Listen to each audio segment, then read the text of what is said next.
on that. Should do.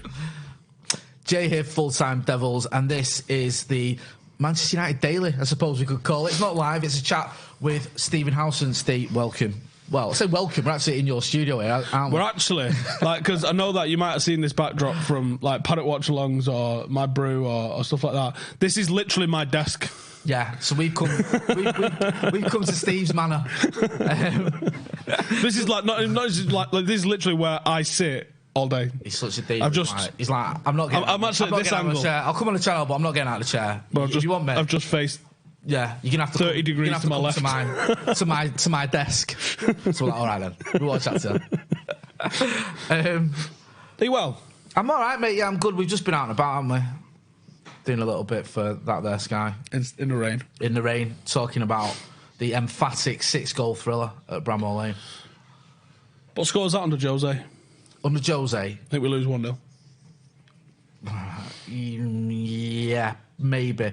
If we do get, I actually think we could have got a 0-0 under Jose. But you get the same result, just a different way. Is a 0-0 better or worse? Because obviously you see 3 goals.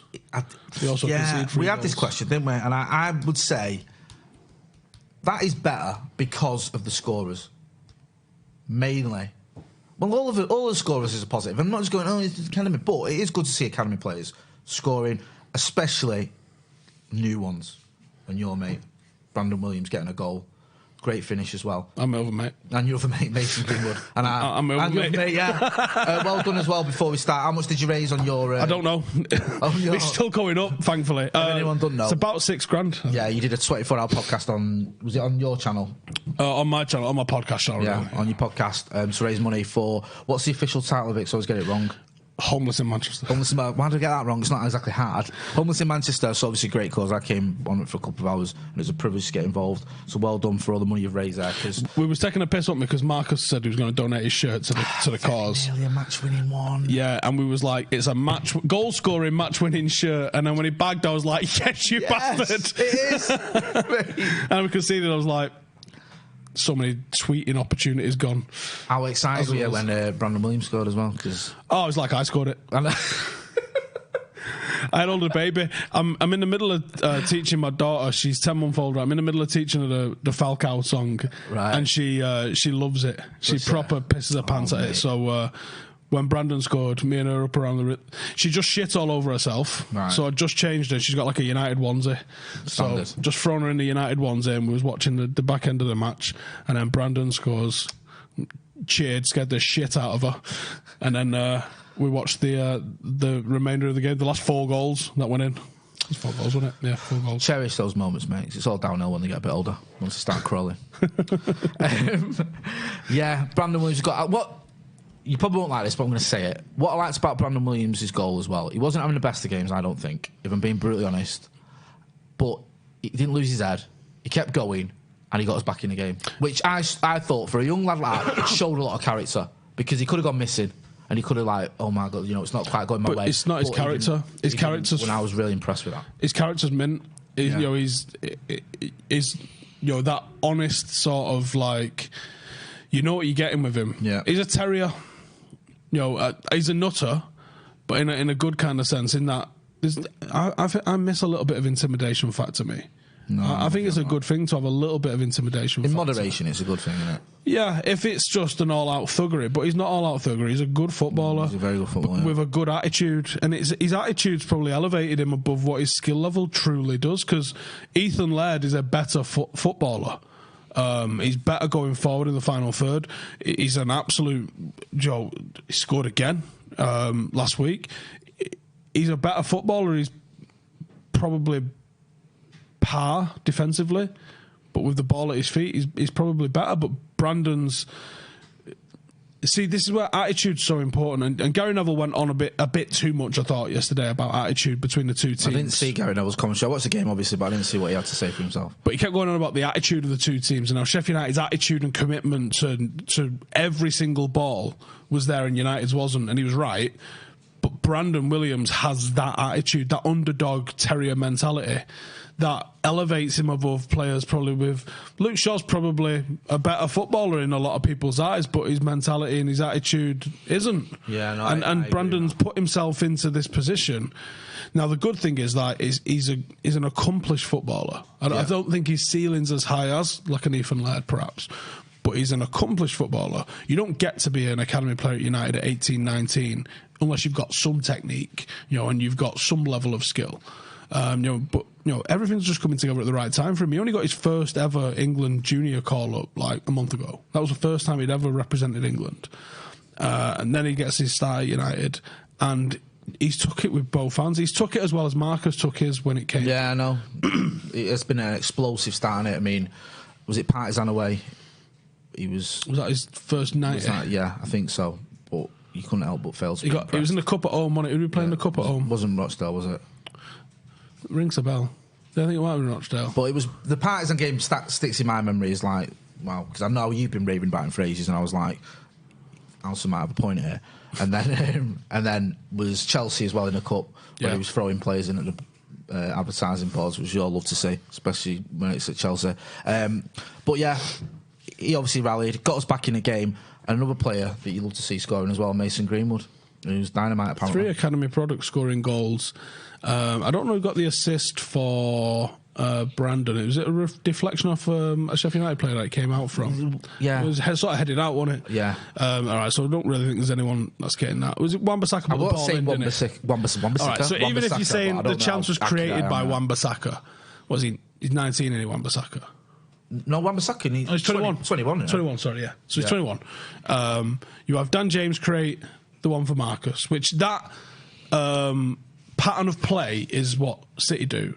Now, obviously, there's a lot more to it, but that finish, that easy tap-in finish that Sterling gets 92 of all game, that's what I've been begging United to do. So, 21-year-old chance creator and scorer for Marcus's. 21-year-old chance creator, 19-year-old finisher for Brandon's, and a 21-year-old creator, 18-year-old finisher for Mason Greenwood's. For all the negatives around the club at the moment, and there's fucking tons, with the ownership, Phil Jones is probably going to come in for some slander in the next 5 minutes. Probably. Andres Pereira's probably going to come in for some slander. The manager's got some culpability for different things. He's not perfect, obviously. I just support the guy because he's making mistakes. It's a crazy idea, supporting the United manager. Call me old-fashioned. What are you on about? There's things that he's getting right. It's slowly, and there's things that he's getting wrong. So he'll come in for a little bit of stick, but the good thing and the positive thing that's undeniable is there is some fucking good youth in this team. And arguably it might have tipped too much. Like there was people demanding Jimmy Garner started yesterday. Yeah, we had a little bit of that. Saw a few of them comments on the watch along we were doing, Garner, and I was saying I don't know if it's the right game to be, not even starting, but throwing him in as well. I thought, really. Do you know what I mean? Because I've seen, like you've seen Jimmy Garner a few times at under 23s, and he's always sort of stood out as the player to watch and one for the future. I just think we need certain players you need to handle differently, obviously, and with Garner as well being in the middle of that midfield, I don't know if that would have been the ideal situation, but we obviously needed something to change in that game, didn't we? Because we were dire for 70 minutes. Was it 60 odd minutes, 70 minutes? I forget. Until your mate's goal, it was horrible. The formation. This is where the Ollie criticism is going to come in. Logically, the formation was a good choice. If he decided, and this is where the wrong choice came in, if he decided Pereira and Fred was the two he wanted to play as what's currently seen as senior midfielders, our only 2 senior midfielders. If that's what he's gone, I need them for X reasons. We tried to play like Sheffield United, but Sheffield United are very good at this and been playing like it all season. It's the first time we've played 3 at the back, I think, since February last year or something like that, I think. I don't think we've played it this season, have we? Someone said we played it against Liverpool. I don't remember. Did we play it against Liverpool? I can't remember now. I can't remember. I thought we played... Did we not play 3 at the back against Brighton? Chelsea we played 3 at Chelsea? Did we? Slept since then. Either way, it's not exactly our primo formation, is it? It's not something we've nailed down, not something we've definitely got boxed off. And Sheffield United obviously very, very well drilled, if nothing else. So I thought the logic behind playing that formation was sound. The reality of playing that formation wasn't. We wasn't getting a foothold in midfield.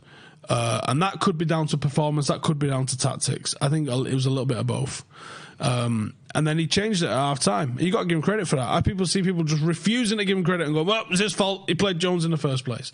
You should be able to rely on a senior centre half like that. And I think you mentioned before, did he go to the World Cup? He went to the World Cup. I was positive he did. Then you start doubting yourself.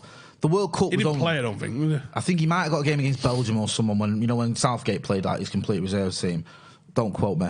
But I think Southgate pretty much gave everyone some minutes because I think he wanted to, and he'd been to the World Cup. We've had a nice himself. trip. Yeah, Everyone get he'd a been game. to the World Cup once, I think himself. Get a lolly on the way out. He didn't get any game time. Yeah, it was one of them. But the point is, 18 months ago, whenever it was, he was an England international. Do you remember Jose kicking off because he got injured playing for England and he had injections before the game? So that's how important he was. We had a half-fit Phil Jones starting for England in a qualifier rather than just resting him. So he's, like you say, he's a senior England player who's only, 28, 29? He's not that old, Phil Jones. Believe it or not, I'm sure he's 28. I might be wrong, though. Someone double-check that. But he's arguably in the prime of his life physically. He's an England national. He's played loads of games for Manchester United. Can you not play him in a three-man defence for a game against, they're above us in the table, a newly promoted team? No, you should have been able to. You absolutely should have been able to rely on him. And although, I sort of would say, I definitely think Axel's ahead of him. I think Axel's arguably ahead of Lindelof. But Ollie said he wasn't fit, so that's why Axel didn't play. Yeah, and as much as Ollie's probably looked at it, and he's probably got reasons for not starting Jimmy Garner. In my preview, I did. I said I'll play him in the free, put Jesse ahead of him, because I had an idea of how I thought he was going to play, and ultimately it kind of went that way a little bit anyway towards the end. Andreas Pereira, 66% pass completion, giving the ball away probably for both of their first early goals. And do you know what? Dan James is coming for a lot of praise of late. I'm not just going to slate the guy, but he just fucking run past the guy for the third. Yeah, no, the third goal was a comedy of error. If he carts him, we get time to reset. You waste 30 seconds while they dick around with a free kick, you probably see the game out. I don't know what Dan James did. And then everyone just flaps when it comes into the box. As soon as it's in the box, everyone's panicking because it's... Fred panicked, Lindelof panicked. Maguire wasn't probably close enough to the goal scorer, he could argue. And then he does that thing where it hits his leg and sort of... Takes it even further away. So Dave's got no... I don't think... If it had been given handball, I'd have loved it, but I don't think it was handball, and I don't think you can be mad about the Scousers getting one, because we all know that Scousers are getting the league this year anyway. They won't have the league thanks to VAR. Let them. That's how they want to win it. Do you know what I mean? But it wasn't handball. If we'd have conceded that to a handball, if we'd have conceded that penalty, I'd have been, this is a fucking disgrace. Isn't it better be clear and obvious?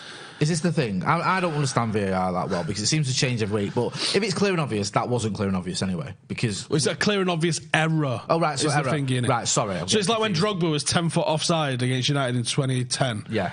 And no one give it. That was a clear and obvious error. They can go, you should have seen that. Right. And he goes, yeah, I missed that. I think. Right, okay. I think it's that, and it's meant to be used in the cases of mistaken identities and things like that. When you go, it wasn't. It was the other black guy. Yeah. That was the fucking game that I think they was trying to prevent. Kieran Gibbs and Alex Oxlade-Chamberlain. When he's like, no, it's not. It was me. Send me off. No. I'm not stupid. Monty, your game. Yeah, I don't think I was born yesterday. Theo. So obviously VAR didn't go with us, but the first sort of question people had, and we need to go on a little bit, was the Phil Jones thing. Was there any foul there for you? No. You just got shrugged off the ball. Fucking football. I'm sick of football becoming this. Joe, when people go, well, it was contact. But it's a fucking contact sport. How about that? I think the big thing for me was, because some people were comparing it to the Lovren one with the Scousers. But no, can't compare it. Can't compare it, but the thing was, if it's like that, then you've got, it's a foul if you push him with your hand, but when it's shoulder to shoulder. See, that was bollocks as well. Yeah. That wasn't a foul. No, but he just made the most of it and bought the foul, didn't he? They're doing the dark arts better than we are. Yeah, doing a lot it's a fucking especially those dark arts. They're probably doing other things better too, but we won't touch them. But look, it's not. I wish football. I'm not going to say it's time for Vinnie Jones and fucking David Batty era, and arguably Roy Keane era, and arguably Eric Cantona era, and arguably Mark Hughes era, whatever, or arguably Ryan Robson era. Or arguably Paul Scholes era. Anyway, I'm not saying this. You should just be kicking motherfuckers left, right, and centre. But it is a contact sport, and it's only a foul if it impedes you. Now, you can legally, technically, impede someone by shielding a ball off. I mean, everything, the way the rules are written, it's so open to whatever someone feels like on the day, rather very, than very grey. You see certain things in a derby game, United and Liverpool, where someone just nails someone, and you go, "Fucking hell, that's a bit raw," and it's not even a booking. Yeah. But if you did that in like League Cup round 1, you'd probably get sent off. Like, and why is that different? But that's the thing. You don't want to lose that, because it's funny you mentioned, derby games, United versus Liverpool. Like, when you had someone like Raphael throwing himself into a tackle, get everyone going, wouldn't it? Like, we've been there, and it's been a crap game, United losing, whatever. Someone fucking annihilates someone. Someone sends someone in the stands, and you're up, and it's up, it gets everyone going. You take that out of the game, you're spoiling the game, that's the problem. So, I'm with you, it wasn't a foul. Do you remember the Eduardo one, where Arsene Wenger was like, there's contact? He should never. Is that the one where he broke his ankle? No, he didn't break his ankle that time. He broke his ankle at a different time. Not the Birmingham City one? No, this is in Europe, I think. Oh, right. I thought you said about when there was there was contact. I think they tried taking you away for a court or something. I might be wrong on that, but that feels like something that you can't eliminate contact, because it's going to ruin the game, and plus it's a great. But then on the other hand, do you remember when Gerrard dived against Sheffield United, and he was like, he anticipated the contact? We're like, make your fucking mind up, will you? Anticipated the contact? What the hell is that? It doesn't even make any fucking sense. Well, it's a fancy way of saying he died before he got kicked. So he died before he got kicked, and that's loud, because he's always clever. He's anticipated the contact. Hey, I tell you what, I'll hang on someone at the door. So Jones, the second one is an acres of space. Second Sheffield United goal, that was a shambles. Pereira and Fred nowhere near him. I don't think Pereira and Fred had their best games at all. I think actually Pereira, who's been coming in for a lot of stick, you touched on it earlier, probably his worst game I've seen him play for United. I could make a case that Pereira doesn't start again for us, and I could be really dramatic and say ever, but no. I mean, I think he needs some time out of the team, and he needs to go and realise that some of the stuff that he's doing is fucking shit. What do you mean, just football-wise? Yeah. Right. His decision making's awful. I think someone needs to watch football with him. He needs to have some time where you maybe put like a bit of background music on, and you maybe like go for a walk around the pitch, just like not hand in hand, but you go and walk off into the pitch. Maybe someone with a notepad. Have we not got to the point with Pereira where we've literally just lowered our levels to the point where he can play now? Is that not what's happened? No. Like, over the years, he was never good enough, but we were a bit better. And so eventually, we've just gradually got to the point where... He's an option. Yeah, because we've got... Still no. Right, okay. Still no. I mean, there's a lot to like about Pereira. Again, sometimes when he drives the ball like it, he gets stuck in. He's Brazilian and Belgian, right, which means quality. You could go, if you was just eating the foods of those places, you're going to go for like a churrascaria, right? And you're going to have like loads of meat, and then you're going to have like waffles and ice cream, right? That's a fucking great combination. Yeah, that is a great combination. That's what a fucking winning combination that is. And you could possibly even have a Stella with it. Well, lovely.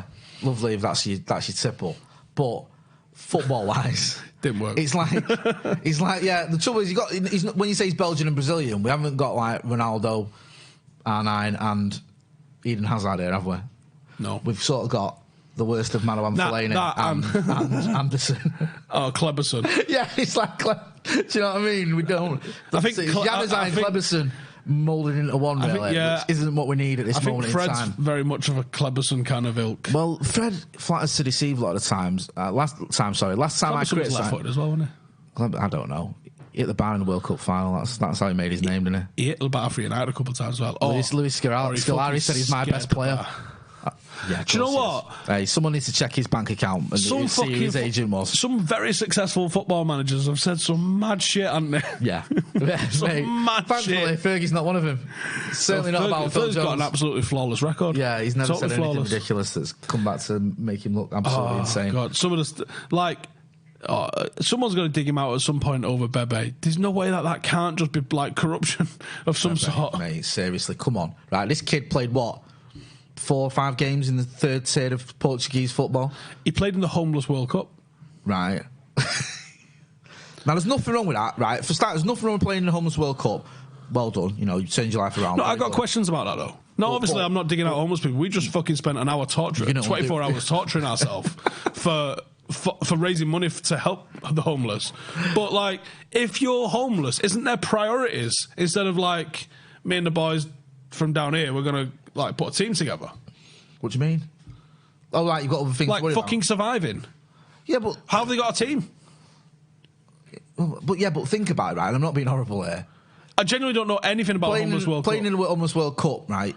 this is going to sound really horrible, but you get a kit, you get a shower. Do you know what I mean? Like, you're getting things you might... Who's going around spending money selecting a team? Your day-to-day routine. Who's going around checking out homeless people, asking them if they can do kick-ups and being like, you're in a team? Why is that not... I'm being funny, but I'm also being serious here. Why is the resource that's selecting, picking, choosing, clothing and feeding and travelling to another nation to play a competition... What happens after they've won it? Do they go back on the streets? Yeah, the winner gets a house and the rest just tough shit. That's and I know you're joking. No, I'm joking, by the way. That's not how the Homeless World Cup works. Congratulations, you won a flat. You came third. But no, like, on a serious note, like, why is the resource that's going to fucking having a competition like this not just going to helping homelessness, providing services for homeless people? People only care if you're good at something. If you're good at sport, good at football, then they care. If you're not, no one gives a shit. So, what not everyone, I know you do your bit, but most, by and large, you know, he's good at football, he's homeless, yeah, we can give him, he's really good, we give him a shit contract, unless we're Manchester United, in which case we'll pay £7 million for him, allegedly, and give him probably 40k a week. But didn't, like, who do we buy him off? Is it Athletic? No. Mate, if you can remember who we bought Bebe off, you're a better man than I am. It is Pyrenees? Athletic Yeah, don't. No, I know Pyrenees. It's like Pyrenees, but it's not. Tomato ketchup. Right, it's like Pyrenees. Is he still in Spain? Didn't he go to... He went Portugal. Portugal, sorry. He went to a decent standard, though, didn't he? He wasn't like... Oh, I was totally wrong anyway. It wasn't even any of them. Who was it? Who did you get him off? Estrella de Amoria and then Vitoria de Guimarães, technically, but he never played for them. And where is he now?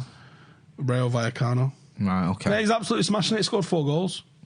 In what? 40 games. Right, okay. Anyway, yeah, Bebe was terrible, and I don't know why we were both... Lads, in the background, can someone find me a Fergie quote on Bebe? When he unveiled him and he was like, this is the next Ronaldo. Yeah, come on, I want to find out what he actually said about him. Absolute diamond here.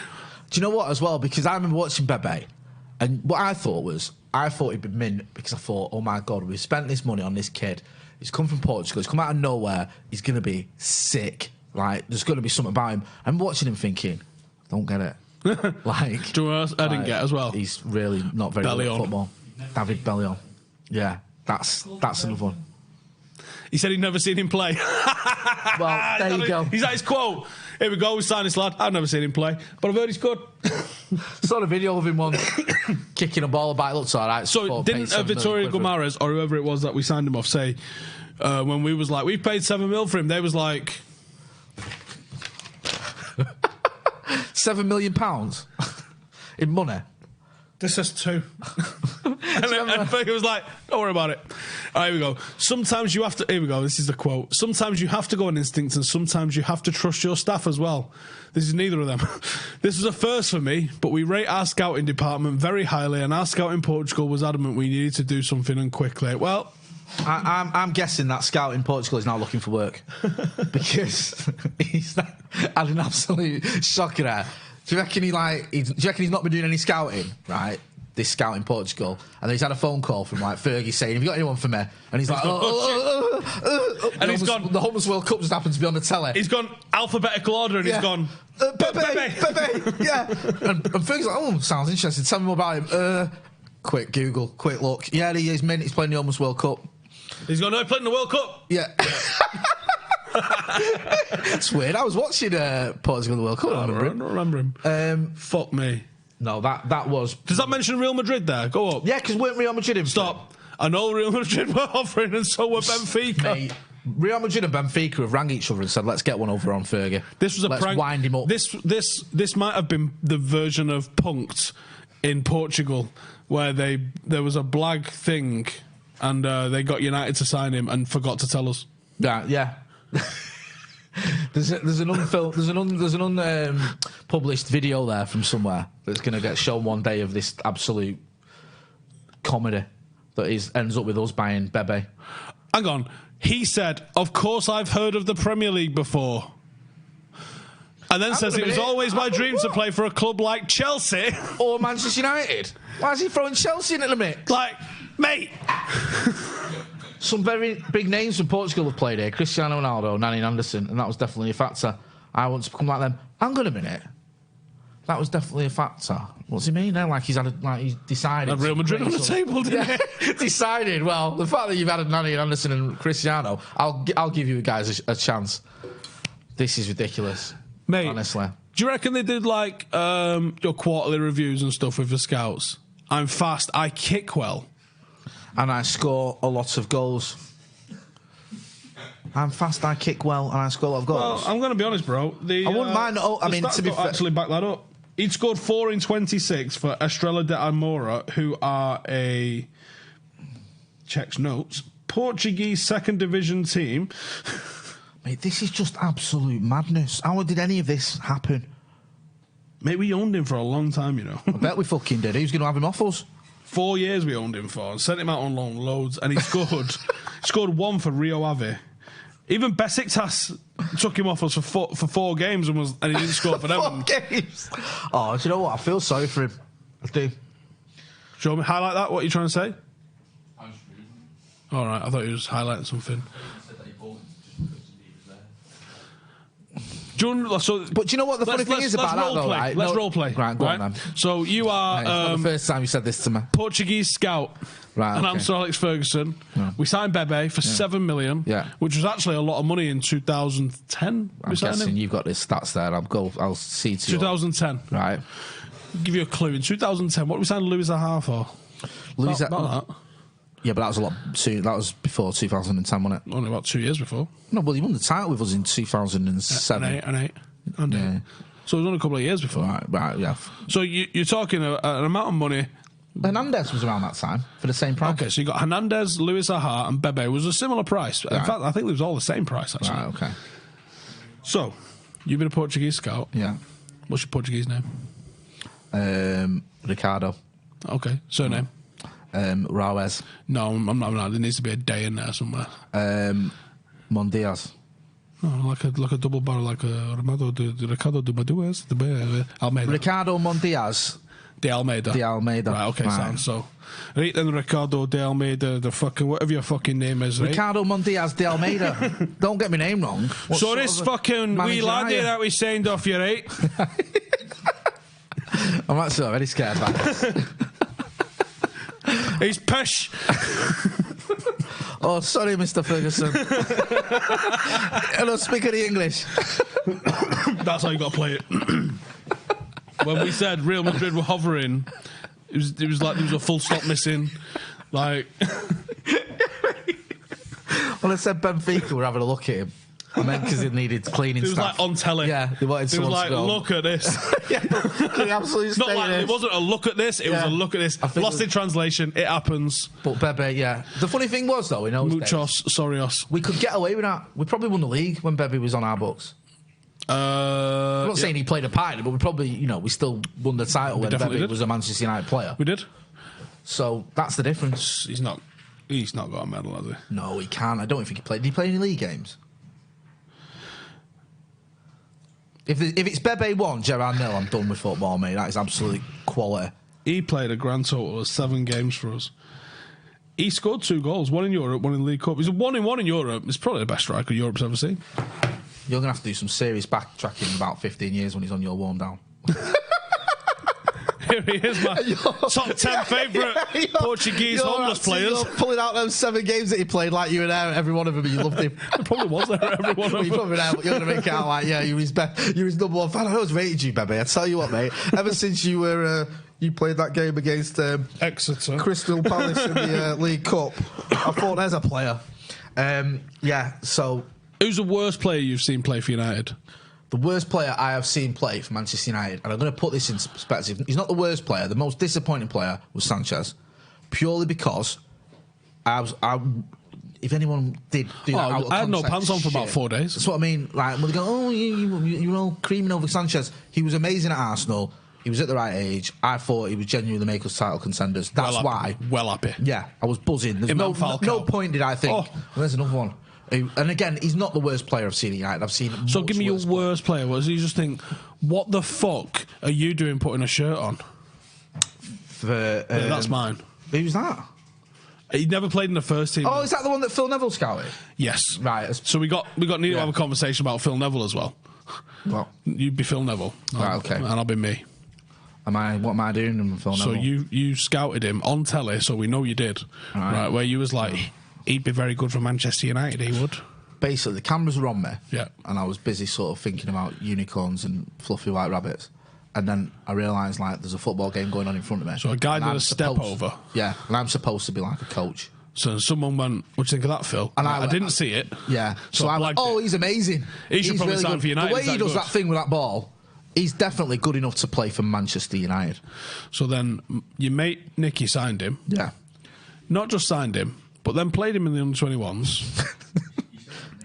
I know, it's like storytelling, you're going to build it up. Yeah. Played him in the under-21s, and then after 3 years of playing in the under-21s, and like top blokes like Steve Howson saying, he's the fucking worst player I've ever seen playing a United shirt.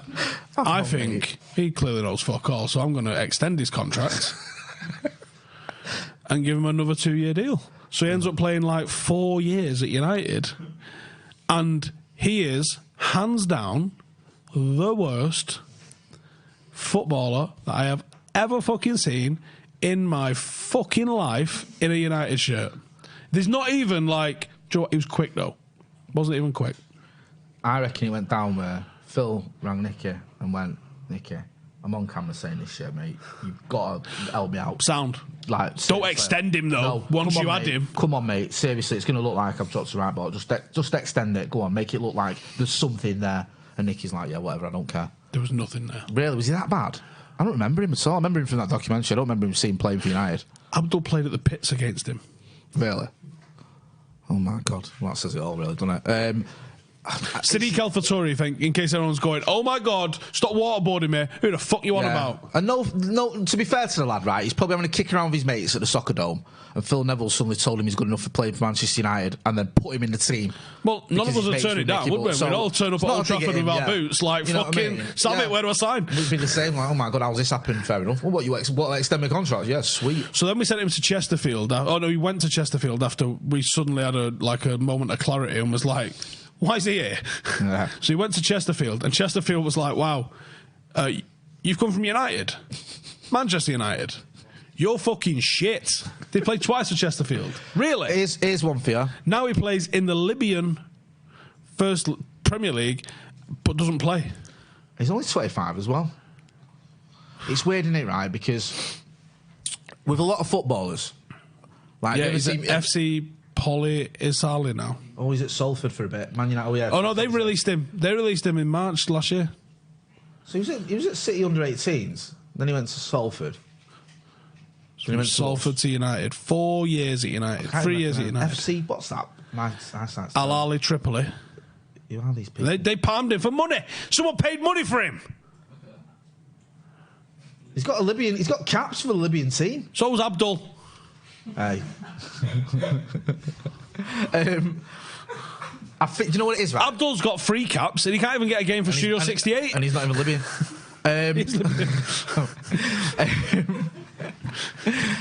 The thing is, right, have you ever read that bit by Nick Hornby?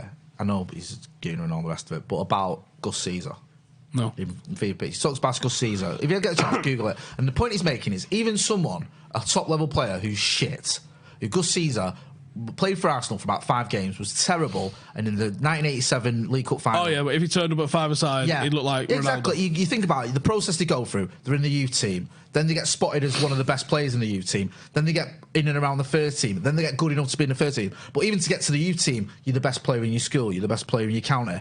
You know, you get into a massive... You're talking about 1% of 1%. Yeah, exactly. To the Premier League. That sort of... He's saying people forget that this kid would have been the best player in his town. But Alvatore wouldn't. No. Alvatore wouldn't have been the best player in our fucking work team.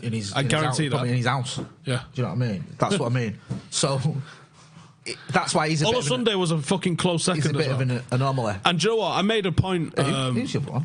Matthew Ola Sunday. Now... See, I'm struggling with this. To name a shit player. I made a decision a while ago to not fucking slate academy players because I was like, they're learning, they're fucking this, that, and I think that's good. So loads of our American viewers would be like, how's Ola Sunday getting on? And I'd be like, next question. Is that bad? He's fucking terrible. All right.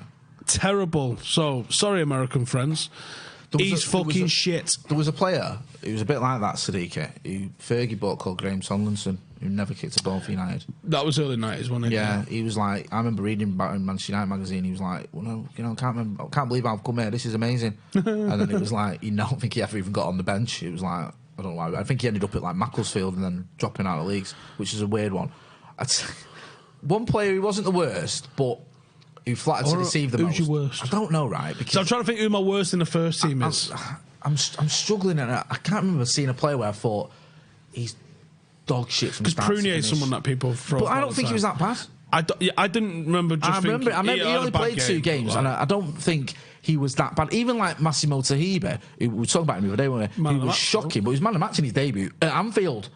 So okay, he let him 5 against Chelsea and then had a disaster against even like Forlan, blah. No, but he put the ball in Scouser's net, exactly. 2 times. That's what I mean. Jersey dude, that certainly don't think Diego Forlan's the worst player he's ever played against. He's the worst. I'm really, really struggling to pick someone who is... Well, you're just sitting there going... He's utter... How are you here? Yeah, he's utter poo. Loads of comments right now are writing all sorts of current players. But this is the thing, like, even now, I mean, when I first started going... One player who was in his decline because he had an injury was Neil Webb. He wasn't. Yeah, I don't remember seeing Neil Webb. He wasn't. He got a bad injury, to be fair. I don't remember much of Mike Phelan either. Mike Phelan was a bit of a water carrier, but I wouldn't say he's the worst player I've seen. Danny Wallace wasn't great, but he had a purple patch, and also he wasn't well. People look at him in retrospect, but he had that. He played a big part in us winning the FA Cup. I remember him being a bit of a fucking flying winger, a little bit. Yeah, no, he was. Yeah, he was. And then Giggs come and just fucking launched Giggs him, and then Sharp. It was like, we had sort of then. Obviously, Chelsea, because I think Danny Wallace could play on either side as well. So I'm struggling to find someone who I thought from start to finish at United was what shit. are you doing? Yeah, there's always something. There's where the you more say, modern like, ones with the transfers that Fergie took a chance on, like the Bellions, like the Clebersons. Yeah. Jemba. Yeah. I always thought, Joe, what? There's just no midfielder in him. Maybe a centre half. But even like someone like Kieran Richardson, there's something there was. There was redeeming factors. He was good on occasion. Yeah, he scored 2 on his England debut today, which is like that's not a complete disaster. So I'm struggling to think of someone at United who you would just say, oh my god, they were. Even Butner. The funny thing is with Butner, I was going to mention him. I'm glad you brought it up because I was at his press conference when he signed, and I've never seen a player more bewildered by the fact that he's signed for a football club than Butner. It was like me and you just signed for United. He was Sarah was like, oh God, Fergie's over there. Fucking hell, this is amazing. And like, I remember he played in his debut against Wigan and we won 4-0. And you could have put a traffic cone at left back, we would have won 4-0. It was like, I don't think that we were just all over him for the entire game. And then I got out of the ground and Twitter was awash. And this is no lie, with everyone eavesdropping. Butner's the future, right? Honestly, Howson, I'm not even joking, mate. This is serious what people were fucking putting. People were thinking this in the mind and then going, I'm going to type this out and post this on social media so other people can read it. And then people were reading it and liking it and going, yeah, I've just watched that game against Wigan and I agree. This guy should replace one of our best ever left backs. Joe, Butner was not a good footballer. Because I watched him play football. Apart from the fact that you watched him play football. Yeah. That his bird left him. Right, there's nothing wrong with that. For my mate. It's happened to better footballers than Alexander Butner. Who's a security guard at Tameside Hospital. Right. His missus probably She's a gold-digging type. Right. And she thought, for my future and my security, am I better off with this kid who's a security guard in Tameside Hospital or the guy that's playing for Manchester United? She probably watched him play for Manchester United and thought, I'll go with the security guard because it's more secure. My man's got no fucking chance of keeping a career. There's probably more money in that for him. It's like, it ain't happening. Yeah, I would say that... yeah, you're probably right. It's good decision. Butner, other than his debut, I think he played against Chelsea in a cup. Was I think one of his last games where he was. I can't think of anybody else. But I always struggle with United because what we have to remember is, for our time as fans at United, other than like... Been all right, haven't we? Yeah. Even Obertan. They've just pulled up Obertan. Yeah. There's a couple of moments Obertan would drift past people and I was like, he's like a weird... Did you ever watch him for the Residents? He's got like a weird skull, but he's like a Terry Henry kind, sort of. He was always one of those who... He had a weird drift inside, didn't he? He put him in the Residents. Like Tony Marshall has. He was mint. But then you put him in the first team, who's shit. And then when he went to Newcastle, he'd probably kick on here. No. He didn't kick on. He was the one. I was saying this the other day. He was the first player that taught me YouTube clips are fucking useless to analyse a player. Do you know what? The Because I first one watched who him got and me, clips it on there, and he looked mint. Quagliarella. I was like, this cunt's going to score about 5,000 goals. And do you know what? He was shit then for 10 years, but he's come good over the last couple of years. He's actually fairly decent. It's like he's had a good end to his career. You get a highlight reel and make anyone look within reason. Shit hot. Do you know what I mean? And that's like that with Obersan. Yeah, that was when I learned. John Terry. John Terry's a highlights player. So was Micah Richards. Micah Richards? Micah Richards was a highlights player. He was out of position all the time, same as John Terry. That's why you didn't see many highlights of Rio Ferdinand. That's why Rio Ferdinand was better than John Terry. Not only was he better on the ball anyway and bringing it out of defence, which John Terry was all right. I wasn't that good at it. But Rio Ferdinand very seldom had to fly into a tackle because he read the game so well. Hashtag stay on your feet. Exactly. That was the first hashtag that I remember of being a hashtag. Hashtag stay on your feet. Yeah, even brought it back out of retirement this weekend. Get amongst it. That was a good one, wasn't it? Remember that? Hey, depends where you capitalise it. I know. But yeah, why did we get onto the subject of worst ever players that you've seen? Were you actually throwing Pereira into that mix? Was that how we got onto it? I don't know, maybe. Good to see Rashford score, wasn't it? Well, it's not like we've not seen him score quite a lot. No, but isn't it good though all the time? Yeah. Like to see him banging him in. Yeah. Because especially some of the 10 shit and he 11 gets. and 3 assists. He still gets some grief, and it's starting to turn now, even in the detractors. And when I say detractors, I mean United fans who bizarrely don't seem to like Marcus Rashford and seem to revel when he has a bad game or misses a penalty. Even they're starting to say, hang on a minute, maybe we've got this one wrong. Because he's just mint at football. Imagine he was in a good team. This is the thing, weren't you telling me that his numbers are similar to Wayne Rooney's? No, he was 4 At that minutes. In terms of goals per minute in his first 3 years, Yeah. he was 4 minutes off Wayne Rooney, who we will all agree as a teenager was fucking unplayable. Ridiculous. So he scores 4 minutes less. Wayne Rooney scored on a goal every 220 minutes. Yeah. Rashford scores every 224. Right. That was up until the start of this season. Right, so Rashford's going to have lowered that, obviously. I don't know, actually.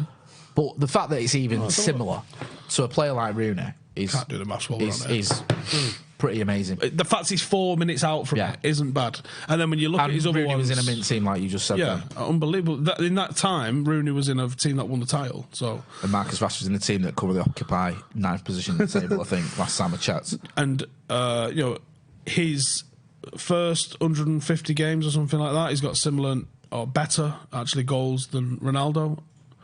And he's also got better goals than Terry Henry, and he's also got more goals in his first whatever than Shearer. Now, some players can peak at different ages. No, but I've been looking at those stats, and Kane and Bale's that. Look who Rashford gets compared to. You're like, what? Not as good as Mbappe. Well, you know what? Maybe That's the thing, and it's weird because when you compare certain players, like one of the stats that he doesn't stand up against at the minute is Michael Owen. But Michael Owen peaked at 18 years old. Michael Owen was arguably the best striker in the world at 18, and by the time he was 28, he was warming Stoke's bench. Do you know what I mean? It's different sort of periods for different players. It's like some players title winner though. Yeah, title winner. He had to come Premier League medal at Fergie for that one, didn't he? Do you know what I mean? Hey, and now he gets work for Liverpool Football Club. My God. Have you ever known a player more hated by every club he played for? No. I don't think there's another player that's gone to every football club. There must be one where he's a cult hero. No. Newcastle fans, they might hate him more than any.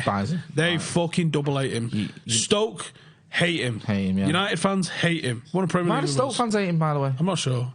Because he's got like 7 fingers and 10 Anyone want to know why? why? Just Google why do Stoke fans hate? Is it because by the time he's gone to Stoke, he's probably give up completely, hasn't he? He's probably on about 80k a week and was just not interested anymore. I've won my title. I've played at the Burnabout. I've played for me hometown club, whatever. He probably walked in with Ballon d'Or in his hand once. Yeah, like you know what I mean? Fuck off with that. Probably got injured in his first warm up, and then that was it. They were paying Scousers hate him. Yeah. Oh, they fucking really. Yeah. Do you remember when he came on in that game against City where he scored the winner? My uncle kept that on his fucking Sky Plus for about 7 or 8 years. He go, just watch it every now and then. So good that. So mint. When he came on, either Wes Brown was coming on at the same time or going off. And I remember as we was clapping, I was saying to the lads around me, "So Wes Brown, man, fuck this little scout's not bad." So, was it his debut? No, I don't think it's his debut. Whatever it was, I was like, I'm not fucking clapping That him. ball from Giggs, Outrageously good. Do you know what I mean? It's quality. Do you know what the best thing is? I was sat in K-Stand at the time. Yeah. I've only just recently moved to the Stretford and I was in K-Stand forever. And the City fans are obviously just to my left, aren't they? The way they celebrated the draw, I'd never celebrate a draw like that. Yeah, fast forward till December the 4th, whatever it is, or it's the 7th when we play City at the Etihad.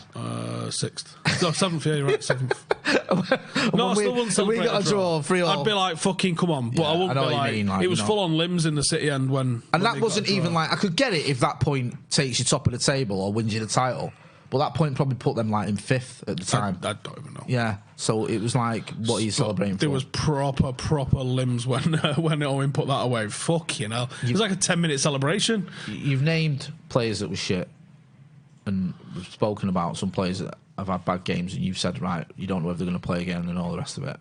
Just before we wrap up, looking at those players that played on Sunday, do you think that's it, like, for Phil Jones? Do you think that's it now for him? How can it not be? Because even with all the injuries we've had, he's only just got in the team and he got 45 minutes and he got hooked off because he was terrible and he cost us a goal.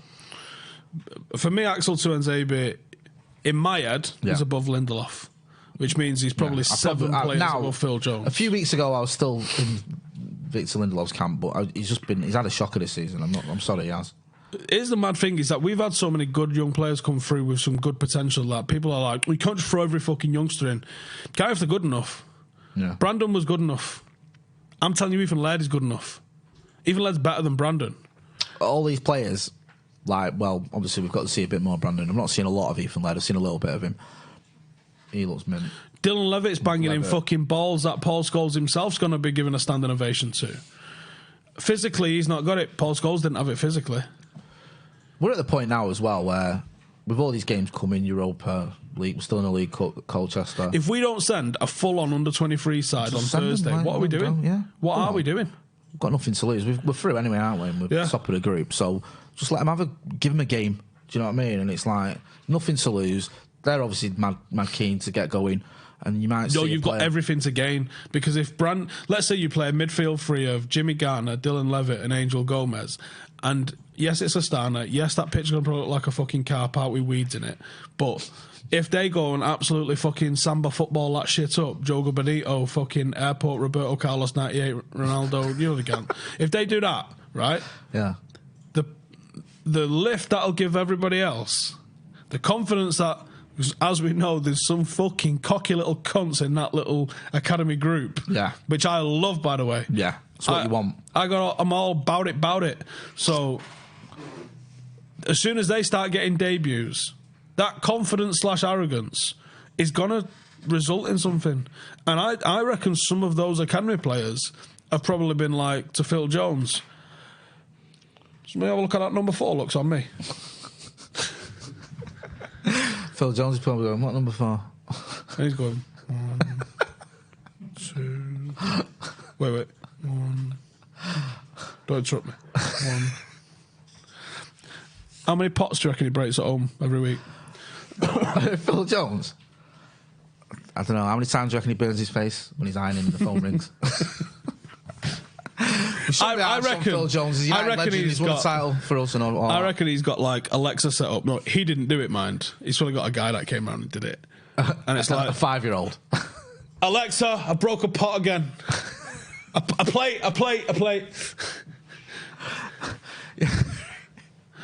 I reckon he's got it set up that he gets like a delivery of like 3 plates, 3 bowls, and a couple of spoons a week.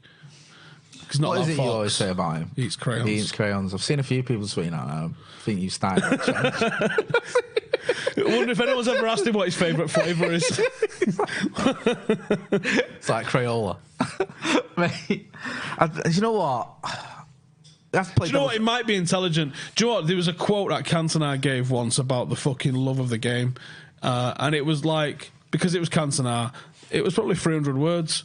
It was just it was talking about the love of the game, and he compared it to the love and the touch of a woman, and sometimes when that's gone and you miss it and this, that, and everything. I'm totally fucking butchering this. Imagine Phil Jones saying it.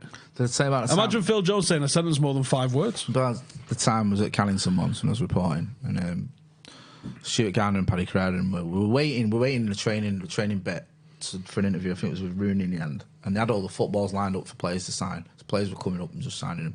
Stuart Gardner and Paddy Crowder were arguing about. Do you remember that time we played? Is it Otto Galate, whatever we were called, in Romania, in the Champions League? I think it was the season we got knocked out when Benfica were in our group. I'm sure they're called Otto Galate or something. Someone in the comments will know the exact name. Yeah, someone's nodding there. Anyway, Stuart Gardner and Paddy Crowder were arguing about what the score was. So, whatever it was, Paddy Crowder's obviously wrong.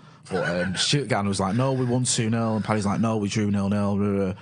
So Phil Jones comes up and Stuart Gardner says, and he's signing these balls, so he's not like stood in front of us signing his balls. Stuart Gardner says, oh, Phil, settle an argument for us. You know where this is going. What's your favourite colour? Yeah. Otto Galate. What was the score? You played in that game. What was the score? Phil Jones looks and he goes, I don't know, but it was fucking freezing.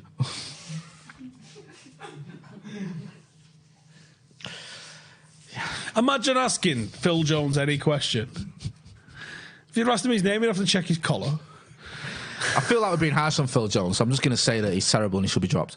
No, I'm just going to say that he has played a lot of football for United, and people will give him shit, and he's now that he's a figure of hate, and I understand why, but he's also won some trophies. No, I'm not going to be. I don't like. He has had some good games, and it's like, everyone's piling on him now. He'll obviously be hurt. He's not that stupid that he doesn't know he's been shocking, and it's more than likely his United career is over. So I do feel a bit sorry for him, but we need to be a bit more ruthless, and I don't see a future for him at the club. Yeah, I mean, I'm having a laugh about him. He has got resting dumb cunt face, I think is what I'd call it. Like Marshall's got like resting serial killer face. Phil Jones has got resting. I saw someone say once about Gary Cahill, he always looks like he's doing long division in his head. He's got that vacant look of like yeah. Yeah, Phil Jones doesn't have that face. No, he just has proper like dumb what Dave just like got it. It's weird though, isn't it? Because like when he was 18, he was mint. Do you know what I mean? He was like Fergie said what he said, which we won't repeat. Play it. Fergie, Adam McCullough, 2 peas in a pod. Phil Jones, the England captain. Imagine, like, I've seen some disrespectful shit said about Duncan Edwards in relation to comparing him to Phil Jones is just absolutely beyond the pale. No, like people have gone like, fucking thought Duncan Edwards was good. He must have been fucking wank if he's. That's what I mean. How can you compare? You know Duncan what people Edwards are like in the Stretford end, like Joe for a funny finger, like Phil Jones. Oh, was it the Arsenal game where he fucking face planted out of the ball? The thing is, right, I've had an argument with people like this because people defend him saying, well, he cleared the ball, he actually did his job, right? Because I've used that as a meme and they'd be like, well, actually, if you look what he did, he cleared the ball and it was a goal. Do you remember when he controlled it with his fucking head as well? With his face. James Milner's done the same thing, but that one is he got burn marks off the touchline on his head. Do you remember that? But the point I make with the one where he cleared it, mate, he's a liability, isn't it? He needs like reins, like you have reins for your kids. He needs like De Gea should have some of them for him. But like with the thing where he heads it down and it goes off Giroud's leg out for a goal kick, my issue isn't with that, it's what led to that. If you look at the situation he got himself into, where his only option was to try and do that, it's like a catalogue of errors. Do when you watch him run around the pitch, do you sometimes get the noise that Adam Sandler makes in Waterboy, like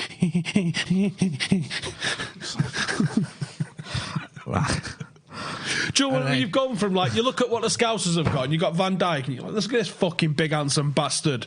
That guy's never dropped a fucking can of Coke anywhere. He's never fucking had a hair out of place. He's never pissed and gone on his leg a little bit. Like, he's never done anything wrong like that, has he? The only thing he ever did wrong was when Marshall twisted him up. That's the only time ever that's happened, right?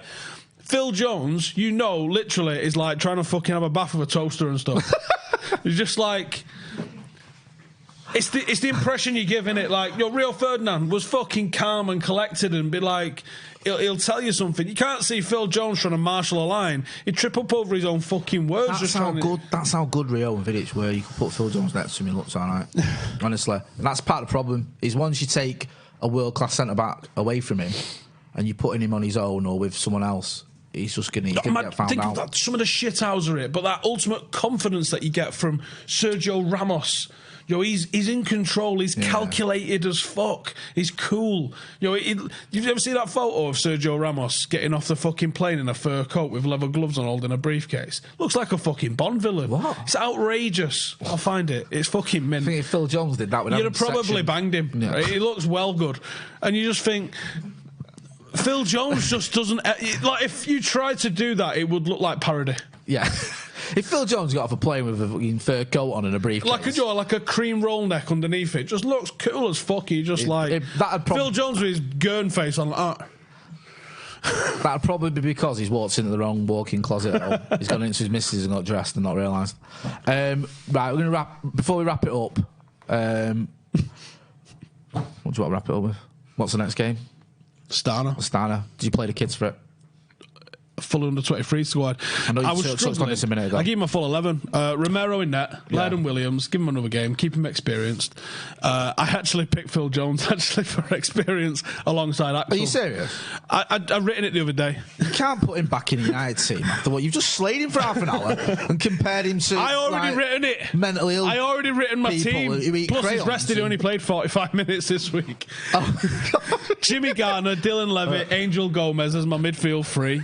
Left wing Chong, up front Greenwood, and I was struggling for a right wing, and then I said, "Fuck it, Delo, Delo right wing." But maybe not Phil Jones. They forgot a man almost, Delo, innit? Yeah. Do you know what I mean?